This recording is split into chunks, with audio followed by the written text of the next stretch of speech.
ప్రభునేసుక్రీస్తు నామములో ఈ వీడియో చూస్తున్న మీ అందరికి కూడా నా వందనాలు చెల్లిస్తూ ఉన్నాను. ఈ సమయంలో మనము వినబోతున్నటువంటి అంశము పాపులను రక్షించుటకు క్రీస్తు యేసు లోకమునకు వచ్చెను అనేటువంటి పాఠాన్ని ఈ సమయంలో మనము వినబోతూ ఉన్నాము. తిమోతికి రాసిన మొదటి పత్రిక 15వ అధ్యాయాన్ని మనం చదువుకున్నట్లయితే, పాపులను రక్షించుటకు క్రీస్తు యేసు లోకమునకు వచ్చిన వాక్యము నమ్మదగినదైనై ఉన్నది, అట్టివారిలో నేను ప్రధానుడును అంటాడు. యేసుక్రీస్తు ఎందుకు ఈ లోకానికి వచ్చాడనే ప్రశ్నకి ఆయన పాపులను రక్షించటానికి కానీ శిక్షించటానికి రాలేదు అనేటువంటి విషయాన్ని ఇక్కడ మనము చూస్తూ ఉన్నాం. ఈ పాఠంలో మనము పాపులు అంటే ఎవరు, ఏ విధంగా వారిని రక్షిస్తాడు అనేటువంటి విషయాలని ఈ వీడియోలో మనము తెలుసుకుంటాము. పాఠంలో మొదటి భాగంగా మనం ఆలోచన చేసినట్లయితే, పాపులను రక్షించుటకు వచ్చాడు. మత్తయి సువార్త మొదటి అధ్యాయము 21వ వచనాన్ని మనం గమనించినట్లయితే, ఆమె యొక్క కుమారుని కనును తన ప్రజలను వారి పాపముల నుండి ఆయన రక్షించును గనుక ఆయనకి యేసు అను పేరు పెట్టబడును అంటాడు. దేవుడు తన కుమారుణ్ణి ఎందుకు పంపించాడో అనేటువంటి విషయాన్ని ఈ యొక్క లేఖనములో మనము చూస్తూ ఉన్నాం. ఆయన లోకానికి రావడానికి గల ఉద్దేశములో ప్రాముఖ్యమైనటువంటి ఉద్దేశం ఇది. ఏమిటి ఆ ఉద్దేశం అని అంటే, తన ప్రజలను వారి పాపముల నుండి ఆయన రక్షించడానికి ఈ లోకానికి వచ్చాడు. తన ప్రజలను వారి పాపముల నుండి రక్షించడానికి క్రీస్తు ప్రభు లోకానికి వచ్చాడనేటువంటి మాట దేవుడు తన దూతల చేత తెలియజేస్తున్నటువంటి సందేశం. మత్తయి సువార్త 9వ అధ్యాయము 13వ వచనంలో అంటాడు, అయితే నేను పాపులను పిలవవచ్చితిని గాని నీతిమంతులను పిలవరాలేదు గనుక అంటాడు. అంటే యేసు ప్రభు వారు చెప్తున్నటువంటి మాట, నేను పాపులను పిలవవచ్చితిని కానీ నీతిమంతులను పిలవరాలేదు. అంటే దేవుడు లోకానికి సందేశాన్ని మొదటి అధ్యాయం 21వ వచనంలో తన దూత ద్వారా తెలియజేస్తే, చూడండి ఇక్కడ యేసు ప్రభువు అంటూ ఉన్నాడు, అయితే నేను పాపులను పిలవవచ్చితిని. అంటే లోకంలో ఉన్నటువంటి పాపులను ఆయన పిలవడానికి వచ్చాడే కానీ, వారిని రక్షించడానికి వచ్చాడే కానీ, వారికి తీర్పు తీర్చడానికి కానీ, వారిని శిక్షించడానికి కానీ ఆయన ఈ లోకానికి రాలేదు అనేటువంటి సందేశాన్ని దేవుడు తన గ్రంథము ద్వారా మనకి తెలియజేస్తూ ఉన్నాడు. లూకా సువార్త 19వ అధ్యాయము 10వ వచనంలో మనం చూసినట్లయితే, నశించిన దానిని వెదకి రక్షించుటకు మనిషి కుమారుడు వచ్చినని అతనితో చెప్పాను అంటాడు. అంటే దేన్ని రక్షించడానికి ఆయన వచ్చాడు అని అంటే, నశించిన దానిని. ఏది నశించింది అని అంటే, మానవుని యొక్క ఆత్మ పాపము చేత నశించింది. ఆదిలోనే ఆదాము ఆజ్ఞాతిక్రమం అనేటువంటి పాపము చేసి ఆత్మీయంగా చనిపోయాడు, ఆత్మీయంగా నశించిపోయాడు. ఆ విధంగా మనుషులందరూ కూడా, పాపము చేసిన ప్రతి వాడు కూడా నశించిపోతూ ఉన్నాడు. పాపముల చేత అపరాధముల చేత చచ్చిన వారుగా ఉంటూ ఉన్నారు. కనుక దేవుడు తన కుమారుని ఈ లోకానికి ఎందుకు పంపించాడు అని అంటే, నశించిన దానిని వెదకి రక్షించడానికి. నశించిన దానిని వెదకి రక్షించడానికి వచ్చాడు కానీ తీర్పు తీర్చడానికి కానీ ఆయన శిక్షించడానికి కానీ ఈ లోకానికి రాలేదు. ఆయన పాపులను రక్షించడానికి క్రీస్తు యేసు లోకానికి వచ్చిన అనేటువంటి సందేశాన్ని దేవుడు తన గ్రంథం ద్వారా మనకి తెలియజేస్తూ ఉన్నాడు. రోమీయులకు రాసిన పత్రిక 5వ అధ్యాయం 8వ వచనంలో అంటాడు, అయితే దేవుడు మన ఎడల తన ప్రేమను వెల్లడిపరచుచున్నాడు. ఎట్లనగా మనం ఇంకనూ పాపులమై ఉండగానే క్రీస్తు మన కొరకు చనిపోయాను అంటాడు. చూడండి, ఇక్కడ దేవుడు మన ఎడల తన ప్రేమను వెల్లడిపరుస్తూ ఉన్నాడు. ఏ విధంగా అంటే, మనం ఇంకనూ పాపులమై ఉండగానే, మనము పరిశుద్ధులము కాలేదు, నీతిమంతులము కాలేదు, పాపులమై ఉండగానే మన కొరకు చనిపోయాడు. అంటే క్రీస్తు ఈ లోకానికి ఎందుకు వచ్చాడు అని అంటే పాపులను రక్షించడానికి. ఆయన పాపులను రక్షించాలి అని అంటే ఆయన చనిపోవాలి, ఆయన రక్తాన్ని చిందించాలి, శిలువ మీద ఆయన బలియాగముగా చేయబడాలి. కనుక తన కుమారుని యొక్క రక్తము చేతనే దేవుడు మానవ లోకానికి విమోచనం అనేది అనుగ్రహించబోతూ ఉన్నాడు. అందుకని పౌలు ఏమంటూ ఉన్నాడని అంటే పాపులను రక్షించడానికి క్రీస్తు యేసు లోకమునకు వచ్చినన్నమాట వాక్యము నమ్మదగినదై ఉన్నది అన్నాడు. అంటే ఆ మాట, ఆ వాక్యము అనేది నమ్మదగినది అంటే దానిలో ఇంక ఏ విధమైనటువంటి లోపము, వేరొక ఉద్దేశం అనేటువంటిది లేదు.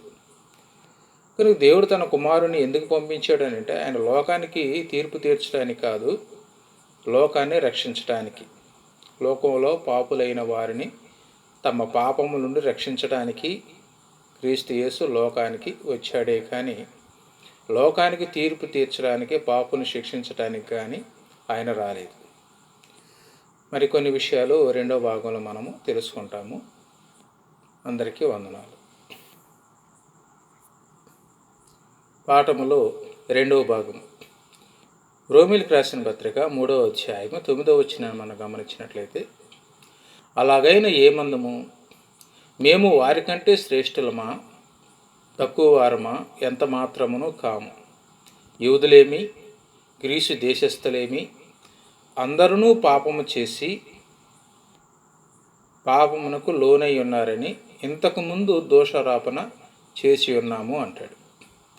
అంటే చూడండి, ఇక్కడ పాపము విషయంలో గ్రీసు దేశస్థులే కానీ యూదులనేటువంటి భేదం లేదు.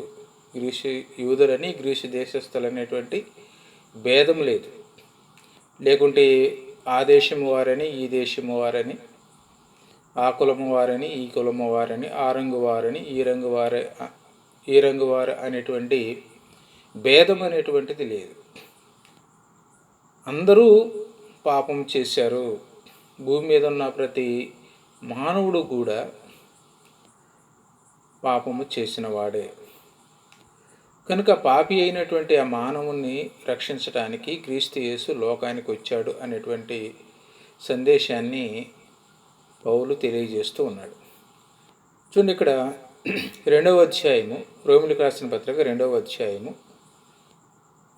3వ అధ్యాయము 19వ వచనంలో అంటాడు, ప్రతి నోరు మోయబడినట్లును సర్వలోకము దేవుని శిక్షకు పాత్రులగునట్లును ధర్మశాస్త్రము చెప్పుచున్న వాటన్నిటినీ ధర్మశాస్త్రముకు లోనైన వారితో చెప్పుచున్నదని ఎరుగుదుము అంటాడు. అంటే చూడండి, ఇక్కడ అంటాడు సర్వలోకము శిక్షకు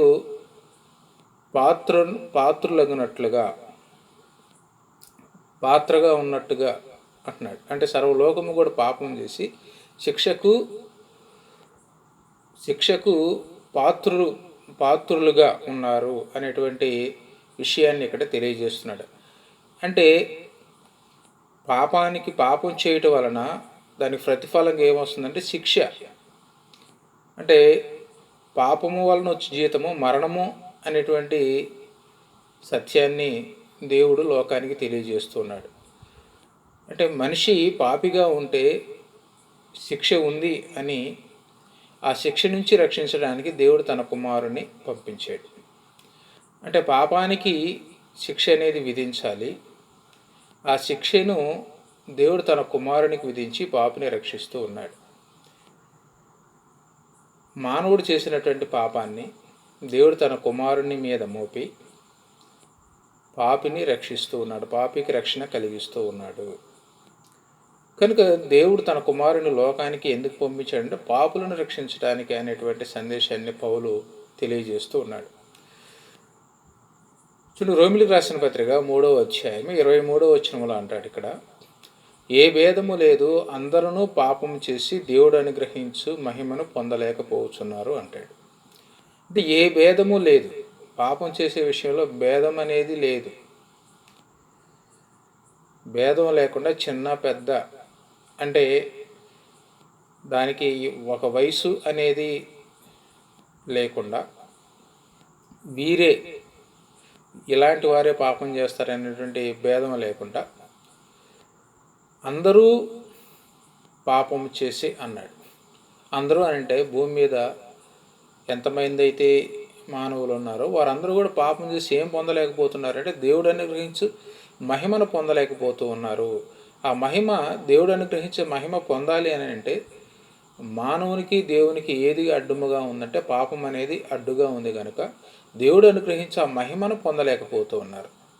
అందుకని దేవుడు తన మహిమను మానవులకు ఇవ్వడానికి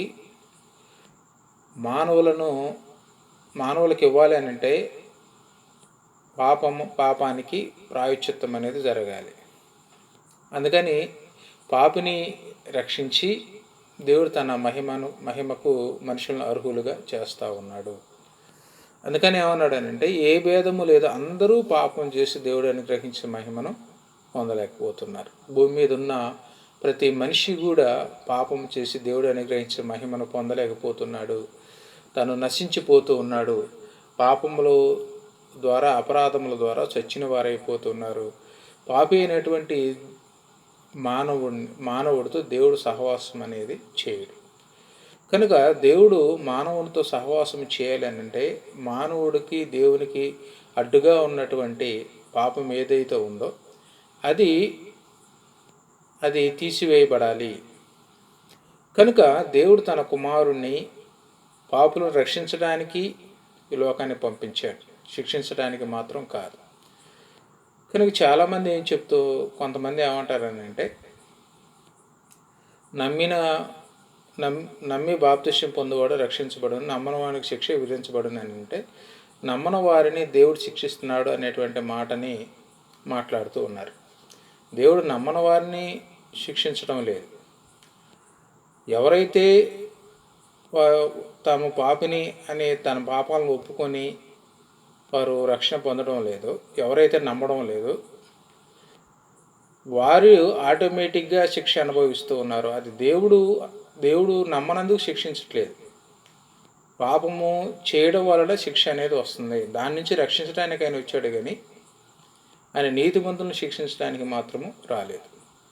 కనుక పాపులను రక్షించడానికి, కనుక పాపులు అనేటువంటి విషయంలో ఏ భేదము లేదు, అందరూ పాపం చేసి దేవుడు అనుగ్రహించే మహిమను పొందలేకపోతున్నారు అన్నాడు. ఇంకేమన్నాడంటే అందరూ పాపం చేసి, మనమందరము పాపులమే. భూమి మీద ఉన్నటువంటి ప్రతి మానవుడు కూడా పాపము చేసిన వాడే కనుక తన పాపము నుంచి రక్షించడానికి క్రీస్తు యేసు లోకానికి వచ్చాడు. మానవుడికి పాపం చేయడమే వచ్చు కానీ పాపం నుంచి రక్షించబడటం అనేటువంటిది తన చేతిలో ఉండే పని కాదు. కనుక పాపం నుంచి రక్షించాలి అని అంటే దానికి నీతిమంతుడు రక్తం అనేది చిందించబడాలి. ఆ నీతిమంతుడు ఎవరు అని అంటే ఆయన క్రీస్తు యేసు. ఆయన రక్తము చిందించడం వలన లోకానికి విమోచనం అనేటువంటిది దేవుడు అనుగ్రహించాడు.